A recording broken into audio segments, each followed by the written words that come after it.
Good day, everybody. Thanks again for this opportunity. So I realize that the title of this presentation that you have in front of you is different to what Michael has in the program.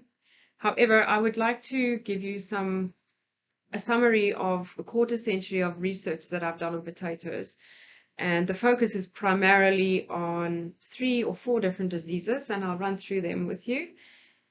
And I want to show how the potato industry has benefited from the research funding that they gave me over about 25 years. So before I start, I need to acknowledge a number of people that have walked this path with me, predominantly the students that have done a lot of the work, as well as research collaborators and colleagues, agrochemical suppliers, growers, Potato South Africa, and Potato Certification Services staff. So none of this would have been possible without this team behind me. So in this journey of mine, I've studied a number of potato diseases, and obviously I can't focus on all of them, so I've had to single out a couple of them. And for the purpose of this presentation, I would like to speak about brown spot or mulrus, soft rot and blackleg, brown scurf or rhizoctonia. Powdery scab would have been included, but since I've already given a talk to you at the same grower day about powdery scab, I've removed it. And then quickly touch on black dot and silver scurf, which is actually not one of the pathogens that I really focused on during my research career, but Michael asked that I do include it in this presentation. So let's start with brown spot, or colloquially known as mulrus. Well, this was described by myself and some collaborators in 2011 for the first time in South Africa, where we described the causal agent as Alternaria alternata. And for those of you who are not familiar with this pathogen is a sister pathogen to Alternaria solani, which is the causal agent of early blight. And what was important about the work that we did over the couple of years after describing Alternaria alternata is that we found reduced sensitivity to azoxystrobin in field isolates of Alternaria alternata in South Africa. And this was very important for management of the pathogen, as it shows us that we cannot really rely on azoxystrobin to control this pathogen. So moving on quickly to Pectobacterium, or the soft rotting blackleg complex. I did a lot of work over many years with a number of collaborators and students on this complex.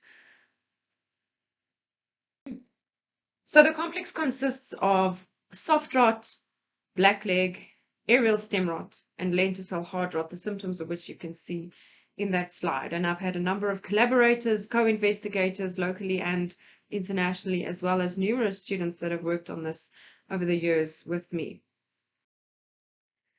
So some of the important research results that came from these projects were that we identified and detected new pathogens causing this disease in South Africa and in Zimbabwe as well. And to summarize the important pathogens that cause this disease complex, well, in South Africa, we have the biggest percentage of the population is made up of Pectobacterium brasiliense. And this pathogen is highly aggressive and very virulent as well. So of the Pectobacterium species, which cause soft rotting on potatoes in South Africa, brasiliense is the most important for us. We also recently found and described Pectobacterium versatile causing soft rot and blackleg on potatoes, and this has been submitted for publication. But in South Africa, we also have Pectobacterium caratoverum and Parmentieri, which are less important, but also found in the industry. You'll see I've crossed out Atrosepticum. This is a big problem in Europe and in North America, but so far we don't seem to have a problem with Atrosepticum in South Africa. The other genus that causes these symptoms is Dicea, and the species that we find in South Africa are Dicea dodantii and Dicea chrysanthemi. Currently, we don't have Dicea dienthicula, and also in the most recent survey, we were not able to find Dicea solani, which is really good, because Dicea solani is causing huge problems in Europe and in North America because it is extremely aggressive. So some of the other work that we did on this pathogen was having a look at cardinal temperature differences, the role that climate change has played and will play in this disease complex, and then some of the inherent metabolic processes that provide resistance to the pathogens, and the role that calcium plays in resistance to the soft rotting complex. So just to quickly give you a rundown of what is important to know about this disease and the development thereof. Well, this pathogen requires high soil moisture or anaerobic conditions for development and for reproduction. Also, soil temperature should preferably be above about 20 for reproduction of the pathogen. And favorable environmental conditions also include dense canopies, wounds to the plant, and other stress conditions. So if we take a tuber, as you can see there, and we put it under an anaerobic condition, or sorry, we put a layer of water around it. Tubers become anaerobic when there is a 30 micron layer of water around the tubers for merely about 6 hours at 10 degrees or 2.5 hours at 21 degrees Celsius. And when a tuber becomes anaerobic, the pathogen starts replicating, it produces cell wall, degrading enzymes, and the tuber rots. So you will see that we want to avoid any conditions that create anaerobic conditions under which the pathogen will thrive. So the applications and the implications of the work that we conducted, firstly, we have seen that there's definitely been a population shift due to climate change, and it's likely to continue. And the question is, does this pose a threat to potato production in South Africa? Well, yes and no. We can improve management practices. If we understand the environmental conditions that lead to disease development, we can improve our cultural practices. And of course, it's very important to understand the epidemiology of this pathogen. So next, I'd like to move on to the Rhizoctonia disease complex. Previously, symptoms that were associated with Rhizoctonia on potatoes were those that I've circled in yellow, and these are black scurf, stem, and stolon canker. But over the past probably 2 decades, a number of other symptoms have been seen on potatoes, and as we started researching, well, we being the greater Rhizoctonia community, started researching this disease and this pathogen, we realized that these symptoms that I'm showing you here are also attributed to Rhizoctonia infection. And it's important that we know this because this plays a role in disease management and in control measures. So I had a relatively large project running for a number of years on the epidemiology and the population studies of Rhizoctonia on potatoes in South Africa, and I'm going to briefly run through some of these important results and the implications for industry. Some of my students and collaborators are shown at the bottom of the screen there. So in terms of looking at the pathosystem in South Africa, we first wanted to look at the anastomosis groups on potatoes in South Africa. Now, the anastomosis groups are different groupings within Rhizoctonia solani, and these play a role in terms of symptom expression, host range, fungicide sensitivity, etc. And then we looked at the population structure of the most predominant AG, and that's 3PT. We looked at different types of inoculum, and then seed versus soil treatments. And I'm going to quickly run through each of these.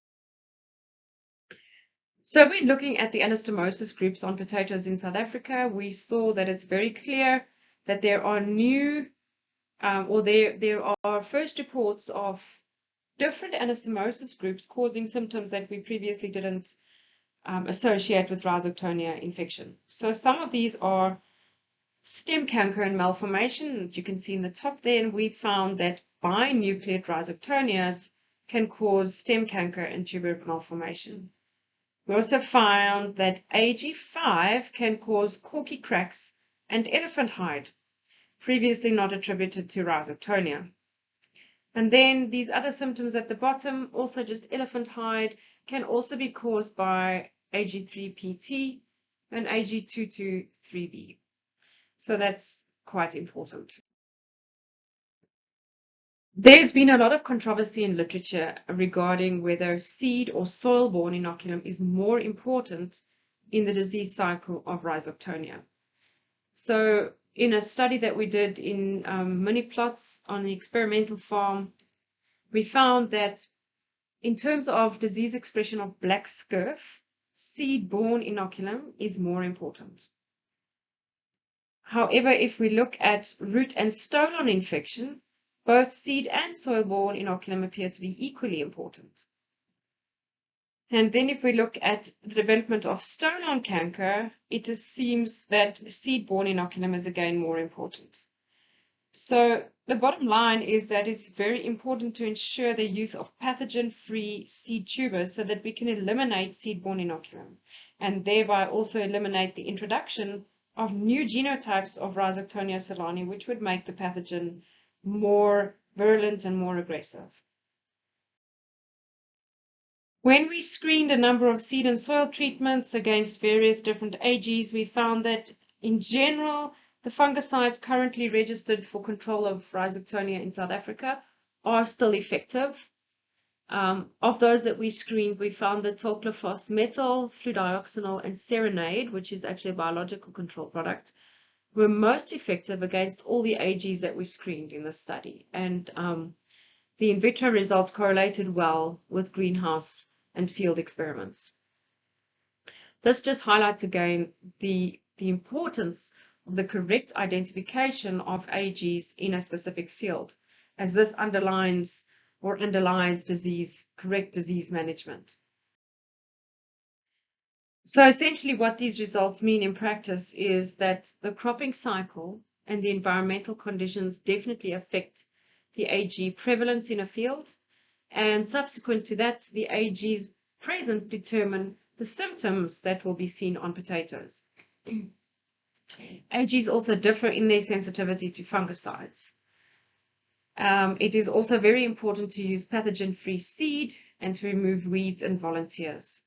Now, this work has been published quite widely in scientific articles, but also in layman's articles. A lot of them have been published in CHIPS, and the CHIPS articles can be found on Potato South Africa website, so you can just go and have a look for them. Then I said I was going to skip powdery scab because I have already given a presentation on that at this grower day. So just a brief introduction to another soil-borne, or actually seed-borne disease, and that is black dot. So black dot, otherwise known as anthracnose, is caused by Colototricum cocodes. It's a very weak pathogen, and it overwinters in soil as sclerotia for approximately 8 years. It has been shown that soil-borne inoculum is more important than seed-borne inoculum. So the primary source that's important is soil-borne inoculum. And we also know that there are other solanaceous crops and weeds that are also hosts to Colototricum. So the symptoms and signs, what we need to remember is that black dot, or the symptoms caused by Colototricum, are actually currently considered part of the potato early dying complex. Now, the early dying complex is where a complex of pathogens contribute to various different diverse symptoms on potatoes, wilting and dieback and rotting. And these pathogens include Alternaria, Colototricum, Pectobacterium, and some nematodes. So one must remember that often in a field you will see symptoms that cannot necessarily be attributed only to one pathogen, and Colototricum plays a large role in this potato early dying complex. So how you would know that you've definitely got Colototricum is the appearance of a lot of new dot-like black sclerotia on tubers, stolons, roots, and stems. However, this can also be attributed to verticillium, so one needs to know the difference between the two, and it's not always so simple. You might need to send the samples into a diagnostic clinic to tell the difference. So the total root growth is often reduced and appears brown to black in color. And there you can see that. On tubers, we also see abundant black dots, and they start as small discolorations or browning of the periderm, and they can often then expand to be brown to grayish discolorations of the entire tuber, and this is often confused with silver scurf, which I will discuss in a minute. So this is what the tuber symptoms may look like. Look at the photo on the right. There you will see the sclerotia of Colletotricum. However, on the left, you will see sclerotia of black scurf and Colletotricum. So again, it's confusing. One needs to know the difference between the two. On the left, we have Rhizoctonia and Colletotricum, and on the right, we only have Colletotricum. Here again, you can see a number of different symptoms and the signs of Colletotricum, the tiny black sclerotia on the tubers and on the stems, a clear sign of Colletotricum. Foliar symptoms, again, wilting, as I mentioned, and dieback. And there you can see some in pot trials. So I said I would discuss silver scurf as well, and you will often find these two diseases together, and therefore they're often confused with one another because the environmental conditions are similar and the symptoms are often similar as well.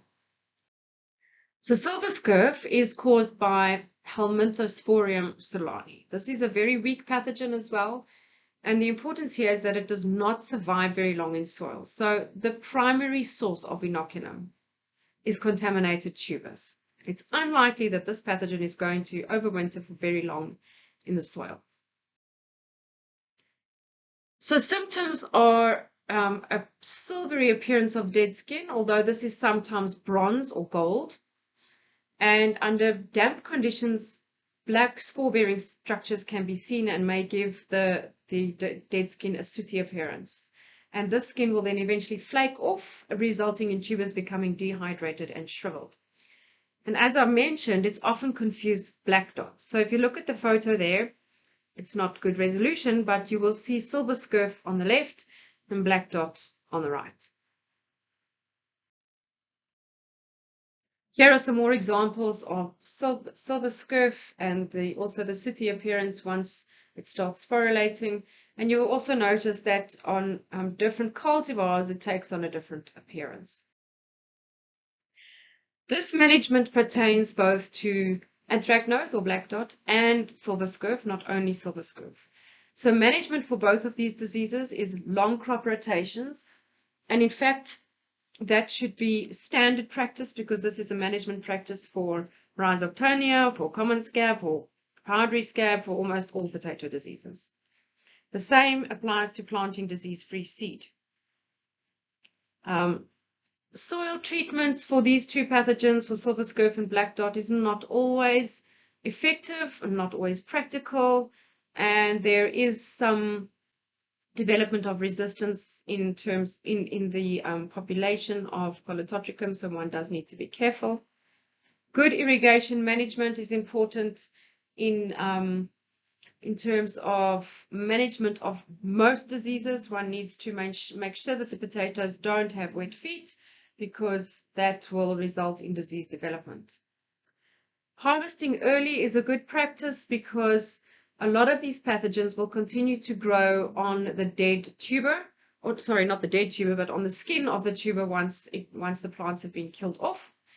And this will then result in an increase of the disease symptoms. So again, for most pathogens, it's a very good practice to dry the tubers after harvest, especially if they have been washed, and then dry them for about 2 weeks at 10 to 15 degrees Celsius, and then store them properly. And storing is important in dry, cool storage conditions.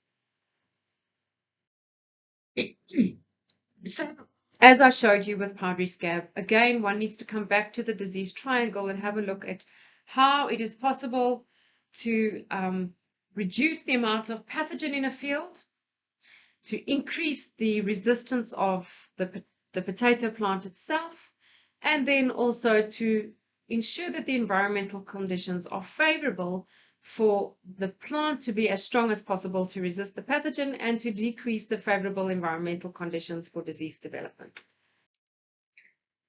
So just a word in summary, and I have realized that over the past many years that I've done potato research and general pathology research, is that scientific research is definitely one of the most rewarding and exciting of occupations. Thank you.